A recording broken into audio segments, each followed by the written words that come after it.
인생은 여유롭게, 텃밭은 정직하게. 안녕하세요, 텃밭교실입니다. 여러분, 지난 가지 영상 1편에 많은 구독자분들이 관심을 가져주셨는데 잘 따라오고 계신가요? 막상 영상을 보고도 텃밭에 앉으면 기억을 해내기가 쉽지만은 않으시죠?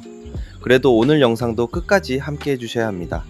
지난 영상에서 제가 가지는 물만 주면 잘 큰다고 알려져 있는데 막상 키워보면 쉽지 않은 작물이 가지라고 말씀드렸죠? 실제로 키워보면 수정되지 않은 꽃이 바닥에 뚝뚝 떨어져 있고 떨어진 꽃을 보면 수박이나 참외처럼 내가 수정을 안 해줘서 그런가? 헷갈릴 정도로 의외로 가지가 잘 안 달리는 분들도 많습니다. 격가지는 또 왜 이렇게 크고 빨리 자라는지, 어떤 게 원줄기인지, 이 격가지는 키워야 하는 건지 따야 하는 건지 텃밭에 앉아 한참을 고민하는 일들이 앞으로도 계속 생겨나실 겁니다. 무쳐 드시고 얼음 둥둥 띄운 시원한 가지냉국국 한 그릇 드시려면 지금부터 집중하셔야 합니다. 그리고 장마 들기 전에 이것 하나로 추비를 좀 해주시면 늦가을까지 꽃 떨어지는 일 없이 수확의 기쁨을 즐기실 수 있습니다. 지금 시작하겠습니다. 자, 본론 들어가기 전에 지난 1편을 아주 짧게만 짚고 가겠습니다. 1편을 보신 분이라면 지금쯤이면 첫 번째 방아다리, 그 밑으로는 잎이든 격가지든 싹 정리하셨을 겁니다. 격가지도 따로 받지 않았고 첫 번째 분지가 쩍 벌어지는 방아다리로 시작했습니다. 물론 시작은 저랑 발라도 됩니다. 하지만 지금부터는 관리하는 방법은 격가지가 몇 개 있던 모두가 똑같습니다. 지금부터는 뿌리도 줄기도 어느 정도 자리를 잡았으니 오늘부터가 진짜입니다. 이 방아다리 위로 지금부터는 본격적으로 가지를 달아서 수확까지 가는 겁니다. 그런데 그 전에 오늘 영상 내내 머리에 딱 박아두고 가셔야 할 게 하나 있습니다. 가지라는 작물이요, 자기만의 습성이 있습니다. 땅에서 한 7에서 8마디쯤 올라오면 첫 번째 방아다리가 생깁니다. 그리고 그 방아다리 위로 2마디나 3마디쯤 잎이 올라오면 그 주변쯤에 반드시 가지꽃이 핍니다. 그 꽃이 자라서 우리가 따먹는 가지가 되는 거고요. 거기서 또 2마디에서 3마디 잎줄기가 생기고 또 꽃이 핍니다. 이게 끝까지 무한 반복이에요. 2마디에서 3마디마다 꽃, 또 2마디에서 3마디마다 꽃. 이렇게 층층이 가지를 매달면서 쭉쭉 올라갑니다. 자, 이 습성 하나만 머리에 넣어두시면 어떤 격가지를 키워야 하고 어떤 격가지를 잘라야 하는지가 딱 보이기 시작합니다. 그럼 바로 그 얘기부터 시작하겠습니다. 가지를 키우다 보면 이런 생각이 드실 겁니다. 이 격가지들 다 키워야 하나? 자라는 족족 그냥 둬야 하나? 결론부터 말씀드리면 그게 아닙니다. 키워야 할 격가지가 따로 있고 잘라야 할 격가지가 따로 있어요. 지금부터 어떤 격가지를 키워야 하는지 짚어드리겠습니다. 앞에서 가지나무 습성 말씀드렸죠? 방아다리 위로 2-3마디마다 가지꽃이 피고 이걸 무한 반복한다고요. 그런데 가지나무는 잎 사이사이마다 격가지가 다 올라옵니다. 그 많은 격가지 중에서 딱 하나만 골라 키우셔야 합니다. 그럼 어떤 걸 키우느냐? 바로 가지꽃이 핀 그 바로 밑마디, 거기서 올라오는 격가지입니다. 이 격가지가요, 가지나무에서 가장 충실한 격가지예요. 이건 자르시면 안 됩니다. 키우셔야 합니다. 이 격가지를 키워서 그 끝에 또 가지를 답니다. 그러니까 꽃 바로 밑마디 격가지는 키우시는 겁니다. 그리고 밑에 나머지 잎 사이에서 나온 격가지는 가지를 달지 않고 제거하시면 되는데 제거하는 이유는 여기가 바로 돌가지의 정체입니다. 여름에 가지나물 묻혀보면 어떤 건 부드러운데 어떤 건 조금 질겼던 경험 있으시죠? 흔히 돌가지라고 하는데요. 이 질긴 돌가지는 흔히들 물이 부족했나 양분이 모자랐나 하고 넘어가시는데 그게 다가 아닙니다. 그러니까 꽃이 핀 바로 밑마디가 아닌 다른 자리에서 자란 격가지에 달린 가지가 돌가지가 되는 경우가 많습니다. 그래서 제거를 하시면 됩니다. 여기서 구분 하나 하자면 가지가 질긴 게 아니라 모양이 휘는 경우, 이건 원인이 또 다릅니다. 가지가 곱게 안 뻗고 꼬부라진다면 그건 양분이 부족한 겁니다. 격가지를 너무 많이 받아서 양분이 이리저리 분산되면 힘이 모자라 가지가 휘어버려요.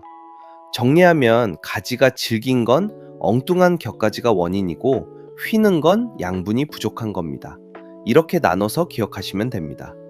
자, 이제 어떤 곁가지를 키우고 어떤 곁가지를 제거해야 할지 정하셨으면 잎도 봐야 합니다. 가지 하나가 열리면 그 가지를 먹여 살리는 잎은 정해져 있어요.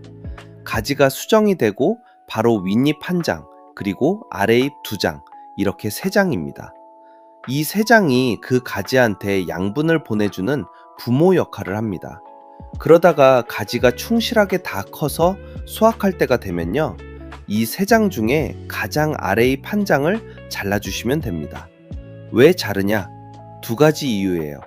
다른 가지한테 갈 양분을 아래잎이 붙들고 있으니 그 손실을 줄여주고, 잎을 정리해주면서 통통을 확보해주는 겁니다. 그리고 작업하시다 보면 이게 키울 곁가지인지 자를 곁가지인지 도저히 헷갈리는 구간이 나옵니다. 그럴 땐 어떻게 하느냐? 손대지 마세요. 밑에서부터 위로 올라가면서 눈에 딱 확인되는 구간까지만 손보시고 애매한 데는 그냥 두세요. 좀 더 자라서 분명해지면 그때 손보시면 됩니다. 빨리 정리하려다 멀쩡한 가지 잘라버리는 게 제일 아깝습니다. 그런데 실제로 곁가지를 제거하다 보면은 이런 생각이 드실 겁니다. 그렇게 잘라버리면 몇 개 못 따는 거 아닌가 하실 텐데, 가지는 곁가지 많이 키운다고 많이 따는 게 아닙니다. 내가 줄 수 있는 만큼, 관리할 수 있는 만큼 안에서 품질 좋은 가지를 따는 겁니다. 자, 곁가지하고 잎 정리는 이렇게 하시면 됩니다. 그런데 곁가지를 잘 키워놨는데도 꽃이 자꾸 떨어지는 분들이 계세요. 다음은 바로 그 얘기. 가지 꽃이 우리한테 보내는 신호를 읽는 법입니다. 가지는 꽃 한 송이 안에 암술하고 수술이 같이 들어 있습니다. 그래서 바람에 살랑 흔들리기만 해도 그 작은 진동에 꽃가루가 알아서 암술에 내려앉아 스스로 수정이 됩니다. 그럼 왜 떨어지느냐? 수정이 문제가 아니라 영양 상태가 안 좋다는 신호입니다. 가지꽃을 딱 들여다보시면 가운데 암술이 하나 있고 그 둘레를 노란 수술이 감싸고 있습니다. 여기서 봐야 할 건 암술이 수술보다 얼마나 길게 나와 있느냐 이겁니다. 암술이 노란 수술보다 밖으로 쏙 길게 나와 있으면 건강한 겁니다. 이런 꽃은 가만둬도 알아서 가지를 잘 맺습니다. 그런데 이 암술이 수술 속에 파묻혀서 잘 안 보이거나 더 짧다, 그러면 가지가 지금 영양이 모자란 상태입니다. 이런 꽃은 그냥 떨어져 버립니다. 밑거름을 충분히 안 주신 분들은 지금 시기에 복합비료 한 숟갈 챙겨주시면 됩니다. 영양이 돌아오면 암술이 다시 길어지면서 알아서 가지가 잘 맺습니다. 자, 그리고 가지꽃을 자세히 보시면 한 자리에 꽃이 딱 하나만 피는 게 아니라 작은 꽃들이 한 마디에 3송이, 5송이씩 무리지어 피는 걸 보실 겁니다. 방울토마토 한 줄기에 꽃이 여러 개 달리는 거랑 똑같아요. 처음 보시는 분들은 이게 뭐지? 일단 더 볼까? 하시는데, 그런데 이걸 그냥 두면 가지나무 양분만 쪽쪽 빨아먹는 영양 도둑이 됩니다. 나머지 작은 쫄병 꽃들은 가위로 따내주세요. 자, 그러면 여기서 수정이 잘 안되고 꽃이 떨어지는 게 영양 때문이라고 했는데, 그 중에서 도대체 꽃이나 수정에 관여하는 핵심 양분인 이것을 챙겨주셔야 합니다. 뭐가 부족해서 수정이 안되고 꽃이 떨어지는 거냐? 바로 붕소하고 칼슘입니다. 칼슘은 수정에 관여를 하지 않지만 복합비료만 줘놓고 영양 다 챙겼다 하시면 안 되는 거예요. 먼저 붕소, 이게 꽃이 떨어지는 거랑 바로 연결됩니다. 꽃가루가 암술에 내려앉았다고 끝이 아니라 거기서 시방까지 길을 하나 뚫고 내려가야 진짜 수정이 완성됩니다. 그 길을 뚫고 내려가는 힘을 주는 게 붕소거든요. 붕소가 모자라면 이 길이 안 뚫립니다. 꽃은 피는데 자꾸 떨어진다. 그러면 붕소부터 의심하시면 됩니다. 다음은 칼슘입니다. 칼슘은 열매를 단단하고 실하게 만들어주는 영양소예요. 이게 모자라면 어떻게 되냐면 가지 끝, 그러니까 꽃 떨어지고 남은 배꼽자리가 검게 변하면서 물러터집니다. 무슨 병균이 옮긴 게 아니라 순전히 칼슘이 모자라서 생기는 겁니다. 그런데 이 칼슘이요, 아주 고약한 성질이 하나 있습니다. 한번 잎이나 줄기에 자리를 잡으면 거기서 꼼짝을 안 해요. 옆으로 안 옮겨갑니다. 무슨 말이냐면 우리가 칼슘을 한번 공급해서 칼슘이 자리를 한번 잡으면 이동을 하지 않습니다. 쉽게 말해 작물이 성장하면서 잎도 커지고 작물이 자라나면서 가지고 있는 칼슘을 떨어질 때까지 좀 나눴으면 좋은데 한번 자리 잡으면 옆으로 이동을 하지 않습니다. 이건 가지만 그런 게 아니에요. 고추 끝이 무르거나 토마토 밑이 까맣게 썩는 거 다 똑같은 칼슘 부족입니다. 그러니까 가지든 고추든 토마토든 칼슘은 작물 안 가리고 끝까지 꾸준히 챙겨주시는 겁니다.